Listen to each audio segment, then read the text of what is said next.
Hello বন্ধুরা, তোমরা কেমন আছো? আমি একটা ভিডিও নিয়ে এলাম। আমার আনতে দেরি হয়ে গেল একটু অসুবিধার কারণের জন্য। দেখো, আমার মা পায়েসে চাল ধুচ্ছে। এই গঙ্গা জলের ঘোড়াটা রাখা আছে, পুরোটাই গঙ্গা জল দিয়ে পায়েসটা তৈরি হয়। এই যে চালটা ধুচ্ছে, এটাও কিন্তু গঙ্গা জল দিয়ে ধোয়া আছে। প্রায় 10-12 কিলো দুধের পায়েস তৈরি হয়। এই যে বড় হাঁড়িটা দেখছো, এই বড় হাঁড়িটা আনার কারণে আমাদের বাইরেটায় পায়েস রান্না করছে। কারণ বড় হাঁড়ি তো ঠাকুরদালানে নিয়ে যেতে অসুবিধা হয় বলি, সেই জন্য আমাদের পায়েসটা হচ্ছে। কাকা, দাদা, জেঠিমা সবাই কলা পাতা আর গুছিয়ে নিচ্ছে। তারপরে সুন্দরভাবে জেঠিমা থালাটা সাজাচ্ছে। আস্তে আস্তে এই থালার উপর ফলগুলো রাখা হবে। এই যে রামনাথেশ্বরকে দেখছো, এটা আমাদের বাড়ির বিখ্যাত রামনাথেশ্বর। এই রামনাথেশ্বরের সকালে হয় বৈশাখ, রাত্রিতে হয়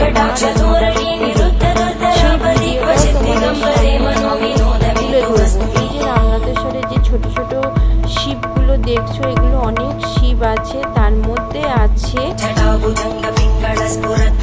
রাধা কৃষ্ণ গোপাল। এই যে আমার মায়ের পায়েস রান্না প্রায় শেষ, আমার বাপি খালি গায়ে দাঁড়িয়ে আছে, বুঝতে পারিনি আমি ভিডিওটা করবো। এই যে মামা পুজো করছে। এই মামা হচ্ছে আমার এক দিদি আছে, দিদিমণির মেয়ে, তার ভাই আর তার মামা হয়।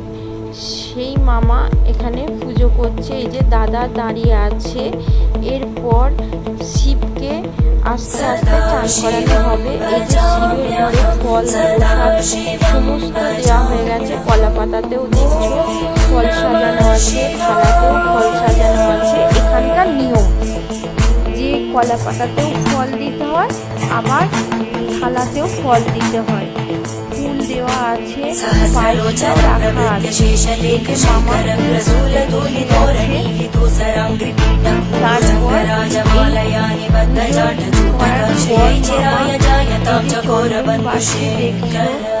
এই যে ফুল নিচ্ছে, সমস্ত চান করাবে, চান করাবে। তারপর চাপের জল, তারপরে গঙ্গা জল।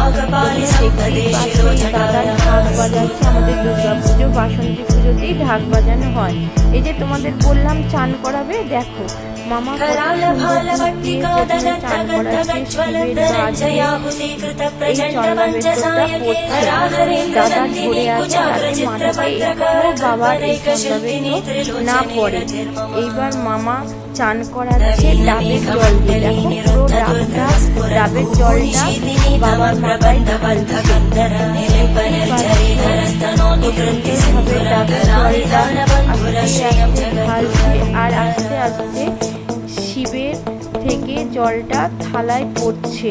কারণ এই জল মাটিতে পড়তে নেই বলি দাদা ধরে আছে। এই চন্দ্রাবেত্ত না খেয়ে কেউ ফল প্রসাদ খায় না, সেই জন্য এই চন্দ্রাবেত্তর আমরা প্রত্যেকে খাই। এই যে আমার মা পায়েস রান্না করেছে, সব ফল কুচনো আছে, সব পাড়ার যত আছে দাদা, দিদি, জেঠিমা, কাকিমা, বাচ্চারা সমস্ত পায়েস নিতে আসে, ফল প্রসাদ নিতে আসে। পুরো ঠাকুরদালান ভর্তি। তোমাদের ওই ভিডিওটা সেই সময় করা হয়নি, কারণ আমি রান্না করছিলাম তো, তাই তোমাদের সামনে মা রক্ষাকালী পুজোটাও নিয়ে আসবো। সকালবেলা হয় রামনাথেশ্বরের পুজো আর রাত্রে হয় মা রক্ষাকালী পুজো। ওই রক্ষাকালী পুজো খুব বিখ্যাত, সবাই দণ্ডি খাটে, তারপরে সব পাঁঠা দেয়। যে যেমন মানত করে সে সময় পাঁঠা দেয়। প্রচুর পাঁঠা পড়ে, কোনো মাসে পড়ে 6টা, কোনো মাসে পড়ে 4টে, কোনো মাসে পড়ে 9টা। এরকম যে যেমন মানত করে সেই সেমনভাবেই পাঁঠা কথা বলি হয়। দেখতেই পাচ্ছ আরতি হচ্ছে, কত সুন্দর আরতি হচ্ছে। এই আরতির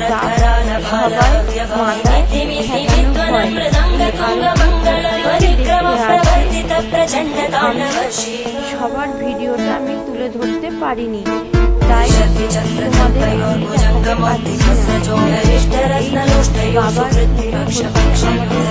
দেখাতে পারছি না। বাবার কেন পারি না আজ অব্দি আমার জানা নেই। আমাদের ছোট থেকেই বলা হয়েছে এই রামনাথেশ্বরের মন্দিরে জল ঢালার নিয়ম নেই, সেই জন্য আমরা যেতাম সেই পরের গ্রামে জল ঢালতে। দেখতেই পাচ্ছ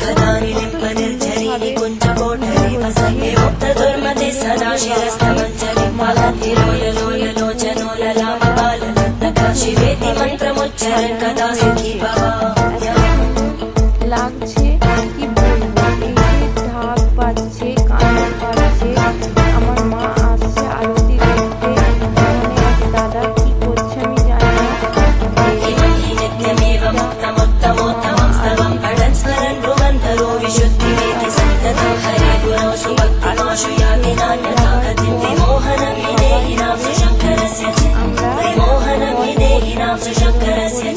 সবাইকে যে যেখানে থাকে আস্তে আস্তে ফল প্রসাদ নিতে আসে। এই রামনাথেশ্বরের মন্দিরে একবার কি হয়েছিল জানি না, কোনো কারণে বাবা অসন্তুষ্ট হয়ে গিয়েছিল, সেই জন্য পুরো উপর থেকে বাবা পুরো নিচের দিকে ঢেলে গিয়েছিল। আবার সমস্ত লোক দিয়ে এই বাবাকে ঠিক করে বসানো হয়। এই বাবা একটু অসন্তুষ্ট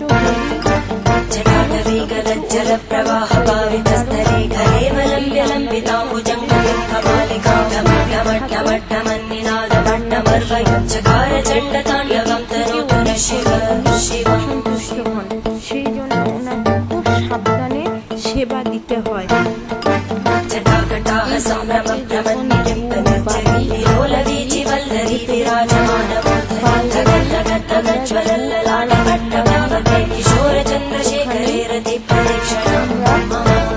দরজার মধ্যে গুঁজে দিই। আমাদের ভেতরে ঢোকার নিয়ম নেই। আমরা ছোট থেকেই জানি যে ভেতরে ঢুকতে মানা করেছে।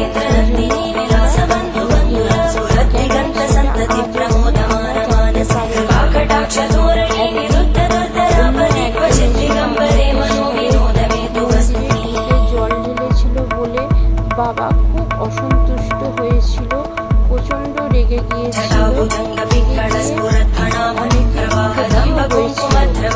সেই জন্য আমরা ভয় পাই। তবে হ্যাঁ, আমাদের চোখেও পড়েছিল, বাইরে থেকে একজন এসেছিল, এসে তার মাথায় জল ঢেলে বাতি দেখিয়ে যখন বাইরে বেরিয়ে এসেছিল, তারপরেই তার বরের নাকি অ্যাক্সিডেন্ট হয়েছিল। এইটা আমাদের নিজের চোখে দেখা, সেই থেকে আমরা খুব ভয় পাই। সেই জন্য আমরা ভেতরে ঢুকি না, বাইরে থেকে প্রদীপ দিই আর বাতি দিই, দিয়ে আমরা প্রণাম করে বেরিয়ে আসি। আজ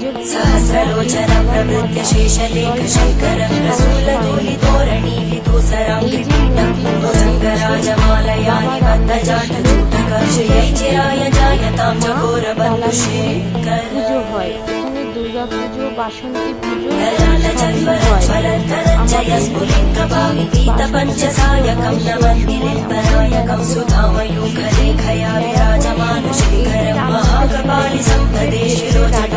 গোপাল আছে।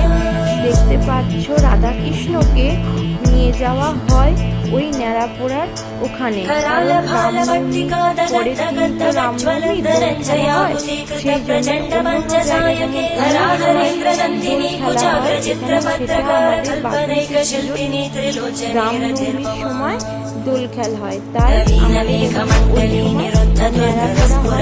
ওই সময় ন্যাড়াপোড়া হয় আগের দিন, আর পরের দিন দোল খেলা হয়। আরতি করছে, এই যে দাদা বাইরে নিয়ে যাচ্ছে আরতির তাপ দেওয়ার জন্য, প্রত্যেককেই আরতির তাপ দেবে বলে। ওই আরতির তাপের জিনিসও আমাদের ধরতে নেই, ওই জন্য ওই দাদাই সবার মাথায় তাপ দিয়ে দেয়।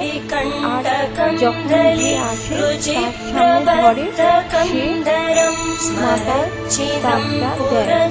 তবে এই ভিডিওটা তোমরা কোথা থেকে দেখছো, কেমন লাগছে আমাকে একটু কমেন্ট সেকশানে জানিও যে আমাদের বাবা রামনাথেশ্বরের ভিডিওটা তোমাদের কেমন লাগছে। তোমরা যদি এই ভিডিওটা দেখে থাকো একটু লাইক করো, কমেন্ট করো, চ্যানেলটা সাবস্ক্রাইব করো। এইরকম সুন্দর সুন্দর ভিডিও পেতে তোমরা আগ্রহী হবে। দেখতেই পাচ্ছ কত বড় আমাদের এই শিব মন্দিরটা। এখানে জানো 6টা শিব আছে, এক একটা আলাদা আলাদা ঘরে শিব আছে। তোমরা দেখতেই পেলে ভিডিওটা আমি ঘুরিয়ে নিলাম। প্রত্যেকটা শিবকে তোমরা নিশ্চয়ই দেখেছো।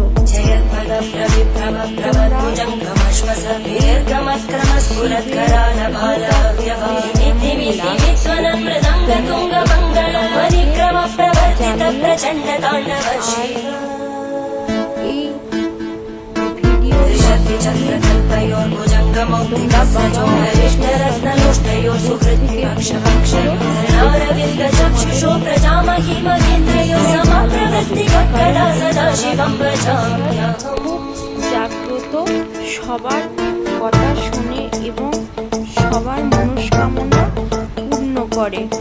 দেখতেই পাচ্ছ আরতিটা প্রায় শেষের দিকে। তারপরে আমাদের এখানে ফল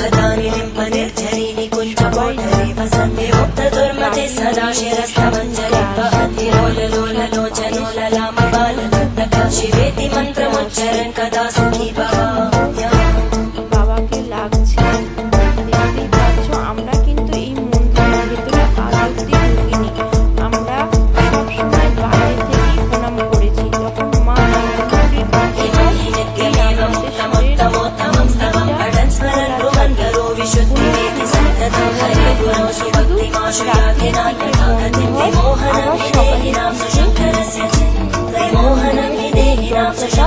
খুলে দেওয়া হয়, কারণ মা থাকে এই বাবার সোজাসুজি। Tata, bye bye. আবার পরের ভিডিওতে তোমাদের সাথে দেখা হচ্ছে।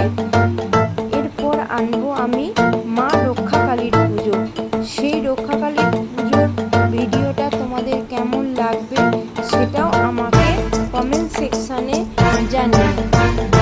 এই রামনাথেশ্বরের পুজোর দিন না কেউ ভাত খায় না, সবাই উপোস করে বলে কেউ লুচি খায়, কেউ ডালিয়া খায়,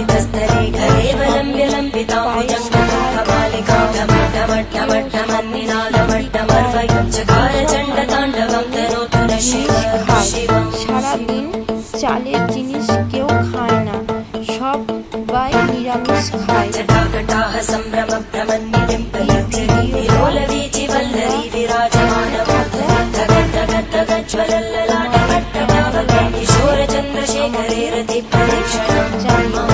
বাবা রামনাথেশ্বরকে তোমরা প্রণাম করো আর পুরো ভিডিওটা দেখতে থাকো।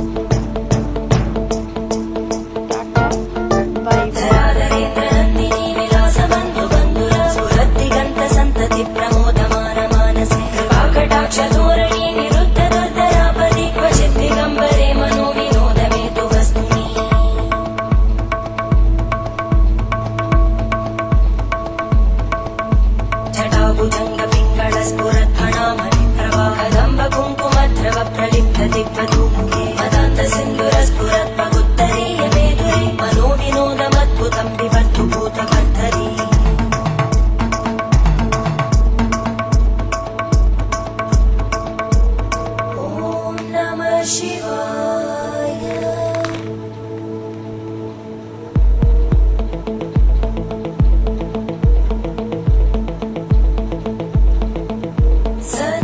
शिवं भजाम्यहं सदा शिवम्